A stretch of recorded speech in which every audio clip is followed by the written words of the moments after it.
aka Fuchi, aka Rap Brown, was born on 7th September 1983, the eldest child of Rex and Clover. What do you say to sisters who have lost a brother? Parents who have lost a son? What words of comfort or solace can we offer?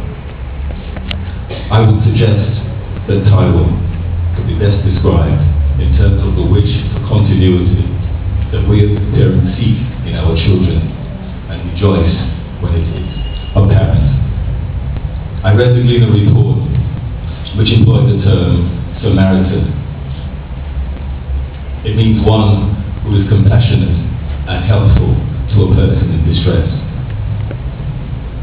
The term comes from one of the parables of Jesus, which tells the tale of a Jew who was robbed, beaten, and left to die at the roadside.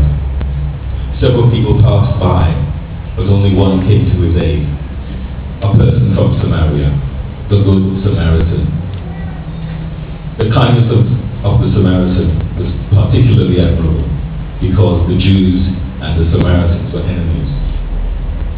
The values which Taiwo and Janelle displayed are exactly what we would expect of any of our sons and daughters who understood the concept of duty to oneself and duty to others, even to those one does not know. The brutality of the execution is the exact opposite.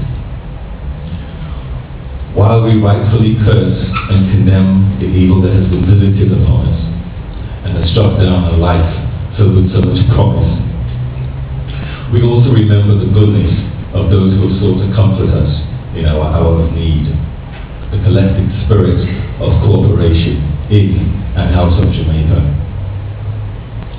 Taiwo and Janelle are what we all want Jamaicans and all of us to be. They appear to be desperately unfortunate exceptions to the rule. It is not only Rex, Clover, the parents of Janelle, their respective extended families, concerned friends, you, me, but many others not present here today, but with us in spirit, who will be wailing for a good while in response to the loss of two virtuous souls. These tragic situations can either bring us together or push us apart. Let it not be the latter. It is only natural for us to want to lash out, to demand justice, and justice we must have. But I am not dwelling on the perpetrators of this crime, for I believe in the concept of karma. What goes around comes around. As we struggle to come to terms with the painful realization that Taiwo has been taken from us and is gone from us forever, it is of the utmost importance that we do not dwell on the senselessness of his passing. Our focus must be on his life, his love, his passion for his music, and the joy and happiness he brought to family and friends, all the positive aspects of Taiwo's life. It would be a tragedy for all that he was and all that he stood for to be overshadowed by the circumstances surrounding his death, to allow those who have robbed us of his presence to take all our beautiful memories of him as well. We simply cannot allow that to happen. In the face of unbearable pain and suffering, in the midst of this seemingly endless darkness, we need to reach deep within to rediscover the light. As we express our deepest sympathy and heartfelt condolences to Rex and Clover, Arusha and Akia, our thoughts are with the other families who have also been visited by an unspeakable evil and are mourning the loss of a loved one. It is understandable to feel helpless in the face of such random brutality, but Taiwo's death must serve to bring us together. Let the value of his passing herald a new beginning. We sometimes underestimate the power we possess, all of us together, as one, collectively, can bring about change. We need to ensure that Taiwo's life and death must stand for something more than just another statistic. Taiwo was a bright and curious child. He did everything early. For example, He had his first shoes and walked to his parents' wedding at 10 months old. He wanted a sister when Arusha was expected and got his wish. When his other sister came along, he named her Zakia after a girl in the summer camp who had been his friend and looked after him. He liked her and wanted a sister like her. Taiwo came to Jamaica just before his 7th birthday and went to Holy Childhood Prep School and was very serious for the first few months. He would practice and practice the joined-up writing that everybody did so he wouldn't be different, and practically stopped speaking standard English until he was satisfied. And he claimed he could speak patois better than everybody in the class. He was top sports boy one year and head boy in the final year. From early childhood, he went to Campton College.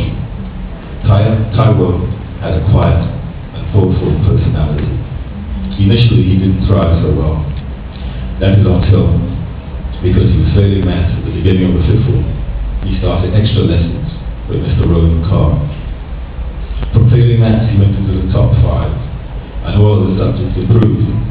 Mr. Carr impacted on him profoundly, and he always spoke of his respect and like for him.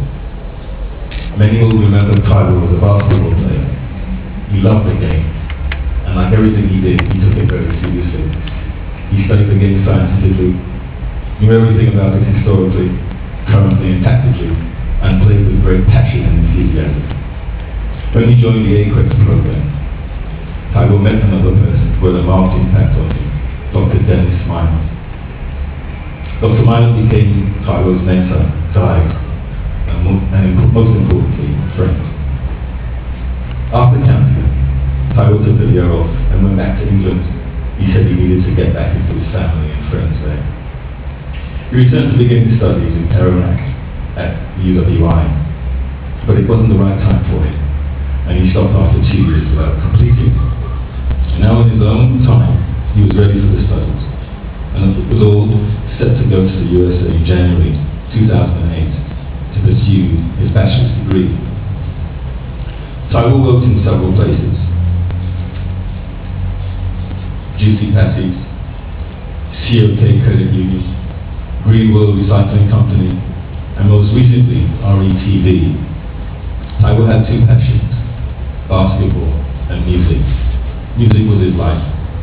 He wrote deep, incisive lyrics about the world, life, his philosophy. He was also a man of words. He did English literature and history at levels. Music was his sanctuary. Listen out for Rat Brown, because his brethren in music are determined that the world will hear his message. Taiwo loved life. He loved music, his very large family, and Janelle was his heartbeat.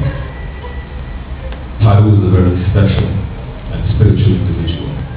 His email address is tthought@hotmail.com. It is only fitting and proper that we honor him. And in so doing, I'm reminded of the words of Ossie Davis as he paid tribute to Malcolm X. Consigning these mortal remains to earth, the common mother of all, secure in the knowledge that what we place in the ground is no more now a man, but a seed, which after the winter of our discontent will come forth again to meet us, and we will know him then for what he was and is, a prince, of a black, shining prince. Taiwo, you are at peace now. Continue your journey in comfort. We will never forget you.